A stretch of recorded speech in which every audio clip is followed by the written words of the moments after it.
വൈകുന്നേരത്തെ ചായക്ക് വെറൈറ്റി ആയിട്ട് ഉണ്ടാക്കാൻ പറ്റുന്ന നല്ലൊരു റെസിപ്പി ആയിട്ട് ഇത്. നമ്മൾ ഗ്രീൻ പീസും അതുപോലെ മുട്ടയും വെച്ചിട്ട് ഇത് ചെയ്യുന്നത്. ഒരു കപ്പ് ഗ്രീൻ പീസ് നമ്മൾ തലേന്ന് കുതിർത്ത് വെച്ചതാണ്. ഇനിയിപ്പോൾ ഇത് നല്ലപോലെ ഒന്ന് കഴുകിയെടുത്തതിന് ശേഷം നമുക്കൊന്ന് കുക്കറിലേക്ക് ഇട്ട് കൊടുക്കാം. അപ്പോൾ ഇത് തട്ടുകടകളിലും ബീച്ചുകളിലും കിട്ടുന്ന നല്ലൊരു റെസിപ്പി ആയിട്ട്.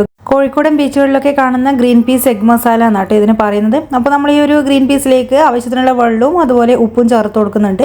ഇനിയിപ്പോൾ അത് ഒരു മീഡിയം ഫ്ലെയിമിലിട്ടിട്ട് ഇതൊന്ന് 2-3 വിസിൽ വരുന്നവരെ വേവിച്ച് കൊണ്ടുവരാം. അപ്പോൾ ഇത് ഇതാ നല്ലപോലെ തന്നെ കുക്കായിട്ടുണ്ട്. ഒരുപാടങ്ങ് വെന്തുടഞ്ഞ് പോകരുത്, എന്നാൽ ഇതാ ആവശ്യത്തിന് വെന്ത് കിട്ടുകയും ചെയ്യണം. പിന്നെ ഇതിലേക്ക് നമുക്ക് ഒരു സവാള പൊടി അരിഞ്ഞത്, അതുപോലെ ഒരു 2-3 പച്ചമുളക്, പിന്നെ കറിവേപ്പില, മല്ലിച്ചപ്പ്, ഒരു കഷ്ണം ഇഞ്ചി, പിന്നെ തക്കാളി, ഇത്രയാണ് സാധനങ്ങൾ ആവശ്യമായിട്ടുള്ളത്.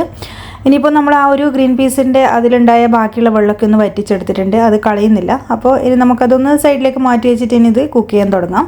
ഒരു പാനിലേക്ക് നമുക്കൊരു 2 ടേബിൾ സ്പൂൺ വെളിച്ചെണ്ണ ഒഴിച്ചു കൊടുക്കാം. ഇനി നമ്മൾ നേരത്തെ കട്ട് ചെയ്ത് വെച്ച ഉള്ളി ഇതിലേക്ക് ചേർത്ത് കൊടുക്കുന്നുണ്ട്. ഉള്ളി ഒന്ന് നമുക്ക് വഴറ്റിയെടുത്തതിന് ശേഷം അതിലേക്ക് കറിവേപ്പില ചെറുതായിട്ട് കട്ട് ചെയ്ത് വെച്ചതും കൂടിയും ചേർത്ത് കൊടുക്കാം. അപ്പോൾ ഉള്ളി ഒന്ന് ജസ്റ്റ് വാടി വരുന്ന സമയത്ത് നമ്മളിതിലേക്ക് ചെറുതായി അരിഞ്ഞ് വെച്ച ഇഞ്ചിയും കൂടിയും ചേർത്ത് കൊടുക്കുന്നുണ്ട്. പിന്നെ അതും ചേർത്തിട്ട് അതിൻ്റെ ആ ഒരു പച്ചമണം മാറി വരുന്നവരെ ഒന്ന് നല്ലപോലെ ഒന്ന് വഴറ്റിയെടുക്കാം. പിന്നെ നമ്മൾ ചെറുതായി അരിഞ്ഞ പച്ചമുളകും ചേർക്കുന്നുണ്ട്. പച്ചമുളക് എത്രത്തോളം എടുക്കുന്നോ അത്രയും ടേസ്റ്റാണ്. നല്ല എരിവുണ്ടാകുമ്പോഴാണ് ടേസ്റ്റ്. പിന്നെ അതുപോലെ തന്നെ കുട്ടികൾക്കൊക്കെ കൊടുക്കുന്നതാണെങ്കിൽ ഒരുപാട് അളവിൽ ചേർക്കേണ്ട ആവശ്യമില്ല. അത് ഒന്ന് വാടി വരുന്ന സമയത്ത് നമ്മളിതിലേക്ക് ചേർത്ത് കൊടുക്കുന്നത് കുറച്ച് മഞ്ഞൾപ്പൊടി, അതുപോലെ ഗരം മസാലയും കുരുമുളക് പൊടിയാണ്. അപ്പോൾ ഇതൊക്കെ നിങ്ങൾ എരിവിനനുസരിച്ചിട്ട് ചേർത്ത് കൊടുക്കാം. പൊടികളുടെയും പച്ചമണം ഒന്ന് മാറി വന്നു കഴിഞ്ഞാൽ ഫ്ലെയിം ഒന്ന് കുറച്ച് വെച്ചിട്ട് നമുക്കിതിലേക്ക് 2 മുട്ട ഒഴിച്ചു കൊടുക്കാം.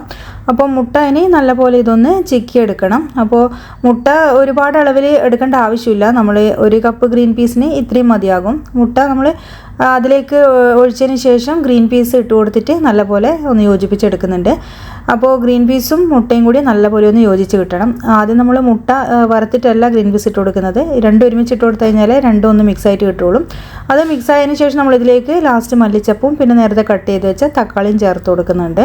പിന്നെ നല്ലപോലെ ഒന്ന് മിക്സ് ചെയ്ത് കൊടുക്കുന്നുണ്ട്. അപ്പോൾ തക്കാളി ഇതുപോലെ ഒന്ന് കടിക്കാൻ കിട്ടണം, അപ്പോഴാണ് അതിൻ്റെ ടേസ്റ്റ്. അപ്പോൾ ഇത്രയേ ഉള്ളൂ. വളരെ സിമ്പിളാണ്, നല്ല ഹെൽത്തി ആയിട്ടുള്ള ഒരു സ്നാക്കാണ്. അപ്പോൾ സ്കൂളൊക്കെ വിട്ട് വരുന്ന കുട്ടികൾക്ക് വെറൈറ്റി ആയിട്ട് ഉണ്ടാക്കി കൊടുക്കാൻ പറ്റുന്ന ഒരു റെസിപ്പി ആട്ടോ ഇത്.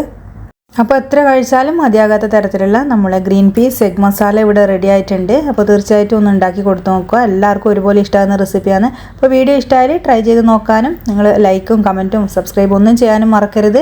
അടുത്ത വീഡിയോയിൽ വേറൊരു റെസിപ്പി ആയിട്ട് കാണാം. താങ്ക്